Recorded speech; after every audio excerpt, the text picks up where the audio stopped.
The sixth worst pandemics in history.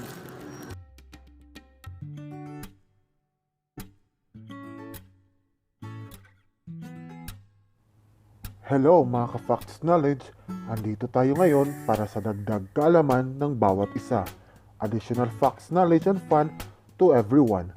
But before we start our facts knowledge for today, kung hindi ka pa nakasubscribe, huwag mag-atubil i-click ang subscribe button at ang notification bell para maging updated ka sa bawat facts knowledge na ibabahagi namin sa inyo.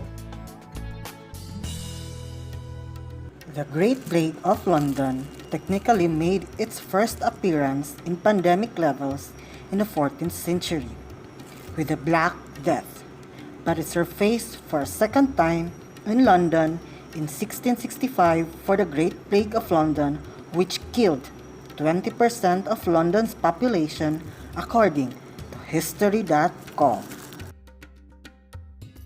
The death toll was so high that mass graves appeared, and thousands of cats and dogs who were believed to be the source were slaughtered. According to the Centers for Disease Control and Prevention, the bubonic plague still exists until up to this date in some rural areas in the western part of the United States and other parts of Africa and Asia. Symptoms of this plague are common like fever, headache, chills, weakness, and in modern day, antibiotics are successfully treating the plague.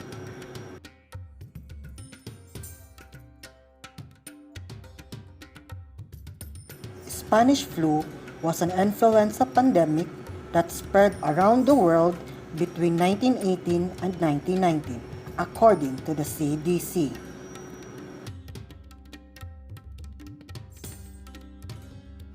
The CDC estimates that about 500 million people, or one-third of the world's population, became infected with the virus.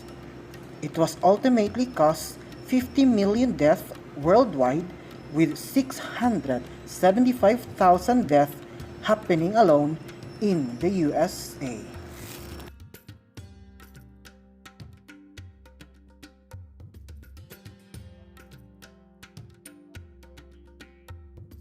Another flu pandemic, which is the Asian flu, began in East Asia in 1957 according to CDC. The specific influenza virus was an H2N2 strain which was first detected in Singapore in February 1957. From there, the virus made its way to Hong Kong in April 1957 and in coastal cities in the United States in the summer of 1957.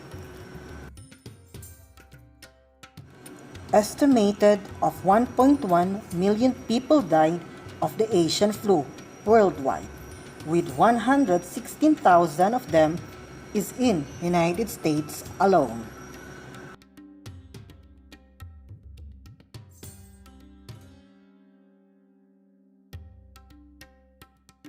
The flu pandemic of 1968, also called the Hong Kong flu, originated in China in July 1968 according to Encyclopedia Britannica, and caused by influenza A virus H3N2. It was the third pandemic flu outbreak to occur in the 20th century, killing 1 million people worldwide and about 100,000 people in US alone.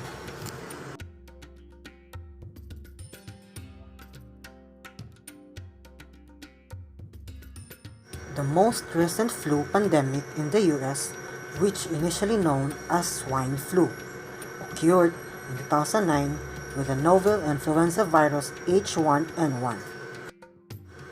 Not previously identified either animals or humans as per the CDC. The virus was actually first detected in the US and spread quickly across the US and the world.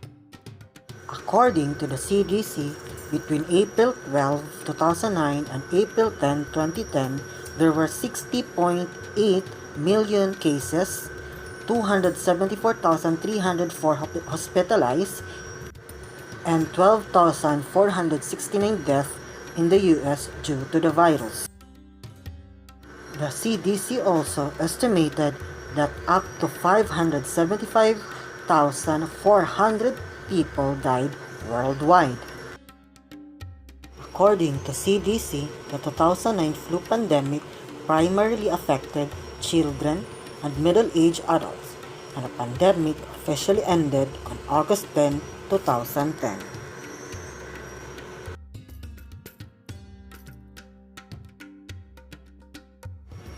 The Human Immunodeficiency Virus or HIV and Acquired Immunodeficiency Syndrome or AIDS were first discovered in the early 1980s. AIDS was the first detected in the American gay community, but it's thought to have developed from a chimpanzee virus from Africa in 1920s. Now, according to the most recent data from the CDC from 2006, it's grown to be pandemic proportion with an estimated 65 million infections and 25 million deaths worldwide. New treatments, however, have allowed more people to live with HIV, and about 1.1 million Americans currently have the disease. According to the government data, an estimated 38,000 new HIV infections still happen in the US each year.